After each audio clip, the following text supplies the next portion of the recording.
All right, and so what do you make? I mean, there's a lot in that answer that I think we can talk about because I think I think you could write another book I think on the corruption of and I don't mean corruption in terms of graft. I mean the sort of the corruption of the of crime fighting, if you will, in this country based upon these corporate measures of numbers of busts. I mean, I think there's been much written on how this has really hurt, even in police departments, the serious pursuit of serious crimes because people need to pad their statistics. And statistics are the way that people get promoted. Statistics are the way that initiatives get funded and maintain their funding, et cetera, et cetera. But let's go back. What do you make of now? In response to your book, I guess a couple of months ago, Ali Soufan, who was the FBI agent who got some acclaim because he was the one who was involved in criticizing the torture regime in this country. And he wrote a piece in the Wall Street Journal saying that at least part of your book was off base in being so critical of the FBI engaged in what, in many respects, what a defense attorney would call entrapment.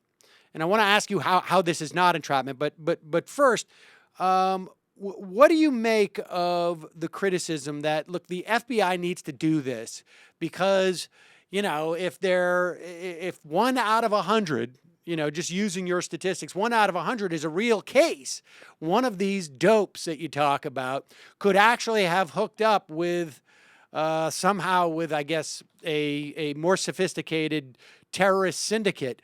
The results could have been catastrophic. What's your response for something like that? Yeah, first of all, I think it was, I should point out that Ali Soufan certainly had a bone to pick with me in writing that review because I was actually critical of one of his cases in the book, a sting operation, and so certainly he had some bias in that review. But at the same time, what I like about Ali Soufan's review is that by not trying to do so, he actually proves my point in many ways, and his response is very typical of the FBI response to my work. And what they say, what Ali Soufan and the FBI say, is that these sting operations are necessary because, look over there, there's a terrorist. And they point to men like Fajr Shahzad, the man who delivered the bomb to Times Square, or Najib al-Azazi, or the shoe bomber and the underwear bomber, as examples of why terrorism sting operations are necessary. The problem with this, I believe, is that instead of showing that terrorism sting operations are necessary, it instead shows that terrorism sting operations aren't catching the right terrorists. And that is to say, despite 15,000 informants being used by the FBI today, and despite these very aggressive sting operations, these sting operations aren't catching Fajr Shahzad. They're not catching Tamlan Tsarnaev in Boston. Instead, they're catching men who, on their own, aren't capable of committing an act of terrorism, unlike Fajr Shahzad, unlike Tamlan Tsarnaev, and unlike the men Ali Soufan cited in his review. And I think the leap of logic that they make in justifying terrorism sting operations is to say, well, this man was interested in committing an act of terrorism. He didn't have the capability, but you know what? Maybe someday someone would have provided the capability. Someone from Al-Qaeda, someone from an affiliate organization would have provided the capability that we, as the FBI working undercover, did through the sting operation. And that's a worthwhile theory. The problem is that it's never occurred. There hasn't been a case yet where you have this total idiot who can't, build a bomb on his own, doesn't have connections to terrorism, who meets an Al-Qaeda operative who provides the means and the opportunity.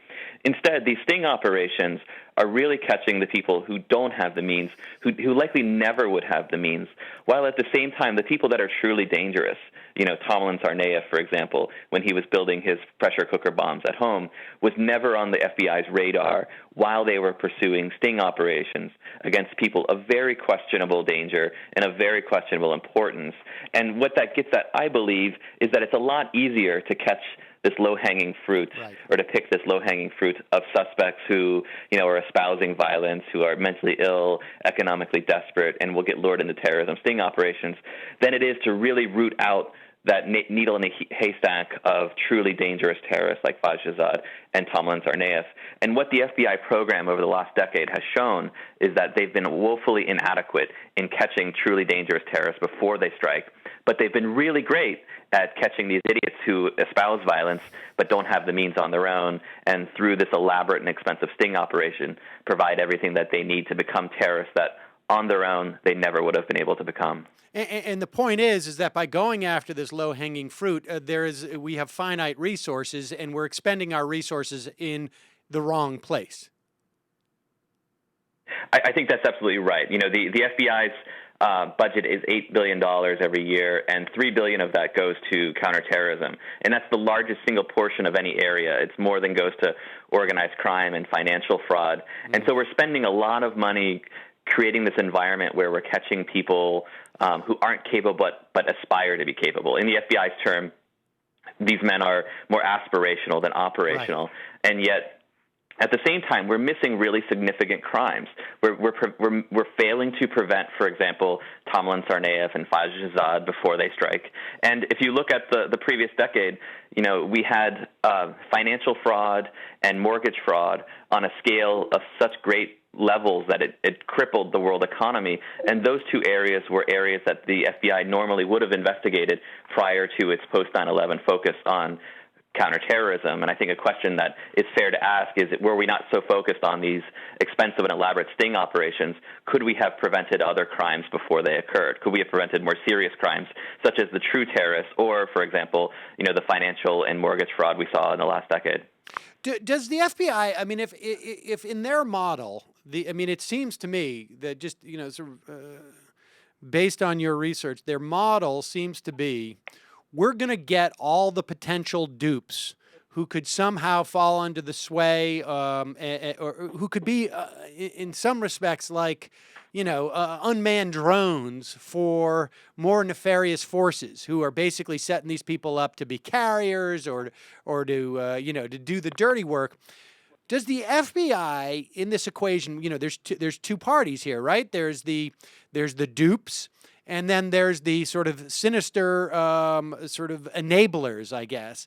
And as we're discussing here, the FBI has been functioning as those serious enablers. Does the FBI do investigations or stings where they play the dupes and that they are teasing out these serious enablers? Because, I mean, you know, it seems to me that would be a far more efficient use of, I mean, even stipulating. All right, we're going to give them the stipulation that they should be spending this much time on this type of stuff, which I think is an arguable proposition. But just in their own world, do they ever set up stings where they are their dupes? Have they ever caught the sort of that nefarious agent who is going to provide for the dupes the wherewithal to do something seriously damaging? That's a great question. You know, and we can only judge this based on what becomes public, you know, right. FBI prosecutions. And so, you know, I say this with the caveat that we don't know everything, because it's certainly possible the FBI has prevented something that for national security purposes they couldn't make public. But if you look at the prosecutions, there hasn't ever been a case like that where the FBI poses as the dupe to catch the enabler. And that either means a couple of things. It either means that they aren't doing these types of sting operations, or, you know, more likely, I believe, that the number, there aren't many enablers in the United States trying to make, you know, terrorism possible for these dupes, and it's only the FBI that's doing so. That isn't to say the threat of Islamic terrorism or Muslim terrorism doesn't exist in the United States. Clearly it does. Clearly what we saw in Boston is an example of that. But at the same time, what we aren't seeing is this level of conspiracy that the FBI seems to believe exists through the use of these sting operations. And by that I mean there aren't people in the United States working for al-Qaeda or affiliated with al-Qaeda who have access to weapons and bombs, and they're looking for someone that they can strap a bomb to who will be a suicide bomber. That's not happening. And so, you know, if you look at the record of prosecutions after 9/11 as the basis through which you're making this judgment, it's clear that the FBI is only catching the dupes and isn't catching the enablers. So either they're not pursuing the enablers, or the only people who are enabling these crimes are the FBI itself. And what happens when they go to trial? I mean, it seems to me this is this is a perfect example of entrapment. I mean, because in some way they're just basically they're setting people up. I mean, it just seems like a clear-cut case of entrapment, at least in the ones that the most sort of clear ones, anyways. Absolutely. It's important to remember too that what kind of laymen think of an entrapment, like what the everyday person thinks of as entrapment when they talk about it, is often different than the legal definition of entrapment. And the legal definition of entrapment is much harder to prove, and it's even hard to prove in a simple case. Say you stole a car and you were instigated to do so by an undercover agent. Proving entrapment in even something as simple as that, or as a lowly offense as that, is difficult because it requires you to go to the jury and say, hey, you know what? I did that crime. I'm guilty of it, but I wouldn't have been able to do it were it not for the FBI agent or the undercover law enforcement agent or informant overwhelming my free will to do so. And the FBI has been very effective in arguing against entrapment for a couple of reasons. And so far, 11 defendants in these terrorism sting operations have formally argued entrapment, and none has been successful. And the reason for that is a couple of things. One is that the FBI, by controlling all aspects of the plot, is really has a kind of go big or go home mentality. And so while they take these people who on their own aren't capable, they could choose to give them a simple plot. They could say, give them a handgun and say, go into the mall and shoot somebody in the knee, or give them a knife and go into the mall and shoot someone or stab someone in the back. Instead, they give them these bombs that even a sophisticated criminal organization couldn't obtain, that if they were real and if they truly detonated, would level buildings, would level city blocks, would destroy a subway system tunnel, killing dozens, if not hundreds of people. And what this does, what legal scholars believe this does, is overwhelm the jury for any kind of empathy needed to establish an entrapment defense, because they think, wow, this person wanted to bomb this downtown building. My brother works there. I work there. They wanted to bomb the subway system. I use the subway system. That could have been me. And it's much harder to have that empathy for someone who the government describes as wanting to blow up city blocks than it is to have empathy for someone who says, well, they stole a car because their will was overwhelmed, or they stabbed someone in the back because their will was overwhelmed. At the same time, the government, in arguing against entrapment, can try to prove what's called predisposition, which is that you were plotting for this type of crime prior to the introduction of a government agent. And in these terrorism cases, the FBI and the Department of Justice have established a really low and, I believe, suspicious bar for proving a predisposition. And that is they put government experts on the stand who have generally dubious credentials. These are people who don't generally work for established universities or come from backgrounds that most experts do. And they testify that, you know what, this person watched a militant jihadi video and it was one of al-Qaeda's classics, and that means that he was interested in committing an act of terrorism. And they talk about how people who watch militant jihadi videos or go on extremist forums or read extremist literature, trance-like turn into people who want to commit acts of terrorism. Obviously, I think that's patently ridiculous because I've read that material. I've watched these videos. I'm not interested in committing an act of terrorism, just as hundreds and thousands and tens of thousands of Americans have done the same thing. And so I don't think this is a valid theory, but at the same time, this is something that really has held up with juries. And the coupling of those two things, the showing of someone watching militant jihadi videos and then their involvement in plots that are just horrific in scope, really overwhelms a jury to such a degree that entrapment hasn't been possible as a defense, even though the evidence in these cases clearly shows the defendants could not have committed their crimes were it not for the FBI, and even though several cases have involved informants caught on tape offering inducements, like money, for example, if the defendants will carry forward in their terrorist plot.